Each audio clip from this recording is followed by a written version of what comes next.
2 doctors, 7 arrests, and enough explosives to level a city block. That's not a movie plot.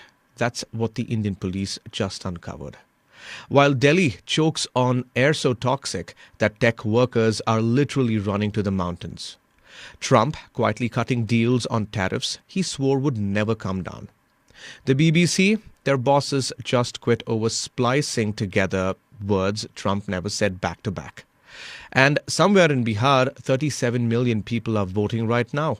Let's start with the explosives. Good morning. Welcome to Top of the Morning by Mint. I'm your host, Nelson John. This is your smart daily briefing on what matters. We cut through the noise so you start your day informed and ahead. It's Tuesday, November 11th. Let's get started.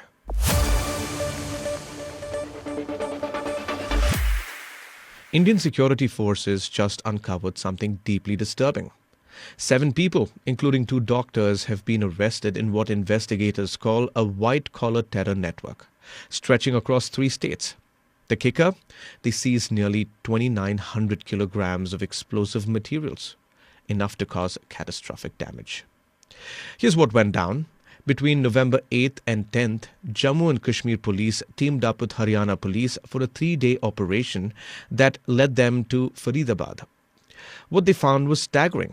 Assault rifles, pistols, detonators, timers, wires, and massive amounts of ammonium nitrate stored in residential properties. Let's break down how this unfolded. It all started in October when anti-India posters from terror groups Jaish-e-Mohammed and Ansar Ghazwat-ul-Hind appeared in Srinagar. Police began tracking leads and zeroed in on Dr. Muzammil Shakil, a 35-year-old medical student from Pulwama studying at Al-Faha Medical College in Faridabad. Shakil's arrest in late October cracked the case wide open.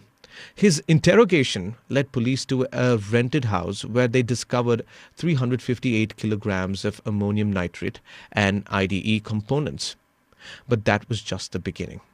The biggest haul came from a property in Bihar colony, 2,563 kilograms of explosive compound. The house belonged to Maulana Muhammad Istaq, a local mosque cleric who rented it to Shakil 8 months earlier.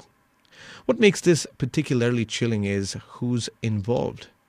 These aren't traditional militants hiding in mountains. We're talking about educated professionals, doctors, students, using their social credibility as cover. A J&K police spokesperson put it out bluntly, quote unquote, "This probe has unearthed a white-collar terror ecosystem." The investigation revealed these individuals were communicating through encrypted channels with handlers in Pakistan and Gulf countries. They were raising funds disguised as charitable causes and recruiting through professional networks. Faridabad ACP Varun Dhaya, who led the operation, didn't mince words. This was a joint effort that prevented what could have been a catastrophic terror attack. Police believed the group was planning to strike in Delhi NCR region. The seized materials were sufficient to create several large IEDs capable of demolishing buildings. The investigation continues as authorities trace the money trails behind this network. President Donald Trump just dropped a significant trade announcement. The U.S. is planning to bring down tariffs on India, he said on Tuesday, signaling a potential shift in the trade relationship between the 2 nations. Here's what Trump told reporters. Well, right now the tariffs are very high on India because of the Russian oil, and they've stopped doing the Russian oil. It's been reduced very substantially. Yeah, we're going to be bringing the tariffs down. He linked the current high tariffs directly to India's oil purchases from Russia, claiming New Delhi has stopped doing the Russian oil very substantially. Let's break down what really is happening here. In August, Trump doubled down tariffs on Indian imports to 50%.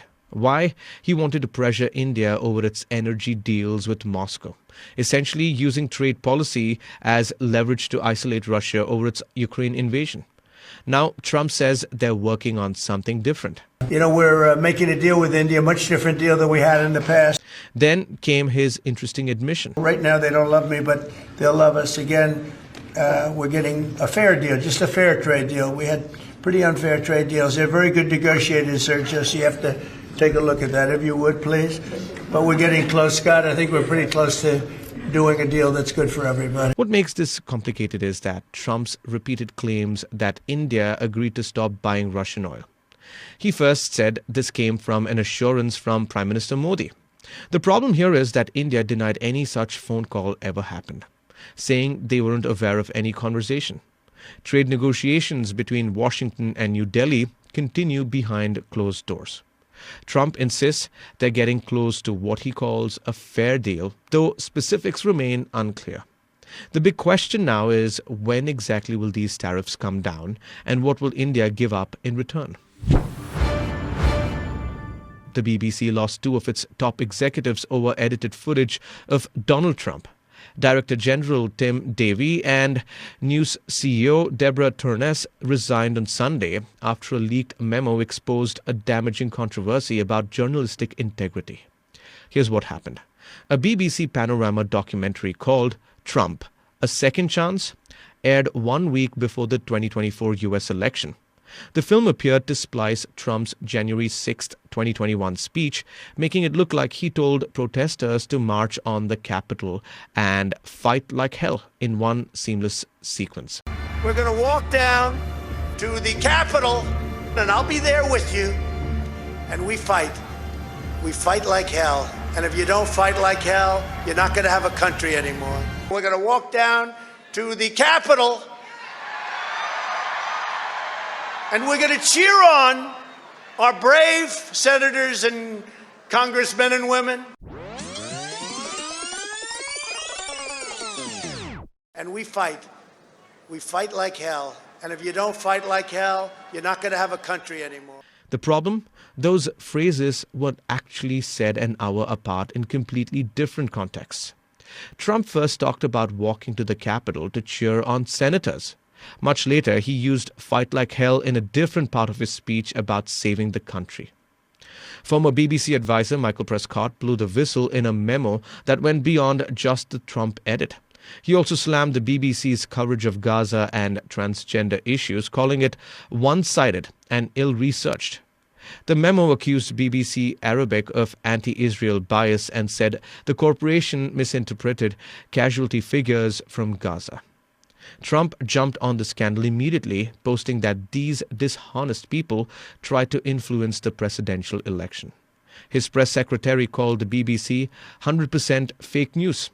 Davie says he takes ultimate responsibility for the mistakes.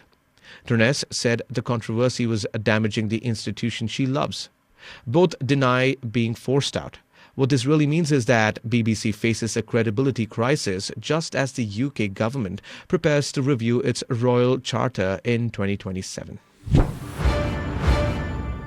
Bihar's heading to the polls right now. The final phase of state elections kicked off this morning with 122 constituencies voting today, November 11th. Here's what's happening. Around 37 million voters, including 17.4 million women, can cast their ballots at over 45,000 polling stations until 5 p.m. Heavy hitters in the race, including former Deputy Chief Ministers Tarkishore Prasad and Renu Devi, plus several ex-ministers, are fighting to keep their seats. The first phase last week saw something interesting. A record 64.66% turnout, the highest Bihar's ever seen.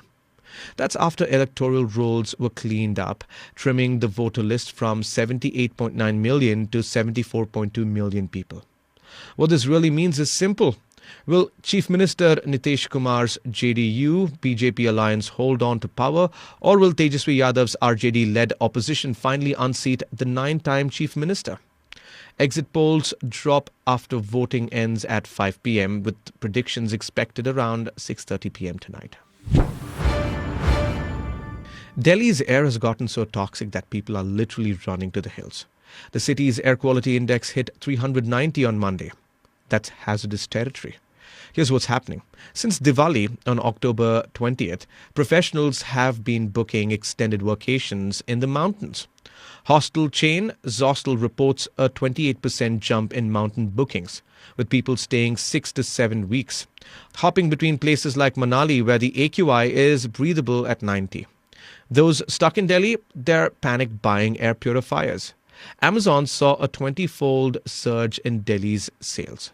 Quick commerce platform Swiggy Instamart reports demand jumped 10 times. Premium purifiers about 20,000 rupees have seen 150% growth year on year. Companies are scrambling too. RPG Group's maintaining its work from home policy. Smaller firms are cutting office days to once weekly. Even Delhi's government is tweaking office timings. The harsh reality, manufacturing workers can't escape. They're stuck breathing toxic air while office workers flee to cleaner skies.